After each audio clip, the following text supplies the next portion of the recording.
សម្រាប់ទូផ្ទះបាយដែលមានទ្វារធំៗវែងៗដើម្បីកុំឲ្យខាតខ្ញុំសូមបង្ហាញការធ្វើធ្នើដាក់ខាងក្នុងទូបែរពីមុខមកជាន់ទៀតណាបងប្អូនបាទពីយើងធ្វើបែបនេះ space ក្នុងការរៀបចំដាក់គឺបានច្រើនអញ្ចឹងនេះគឺជារបៀបដែលខ្ញុំធ្វើបំពាក់បានហើយយើងអាចដោះបានទេអត់បញ្ហាទេបាទដើម្បីងាយស្រួលដោះដាក់នៅថ្ងៃក្រោយគឺយើងប្រើកែងទៅបងប្អូនបាទយើងប្រើកែងឲ្យមាំមកហើយតិចទ្វាររបស់យើងគួរប្រើរៀងញឹកបន្តិចទៅតាមទំហំទ្វារ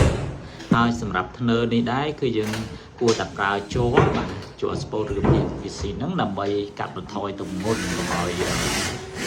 ទ្វាររបស់យើងហ្នឹងគឺយកនៅថ្ងៃក្រោយណាបាទអញ្ចឹងយើងអាចចាប់ហើយ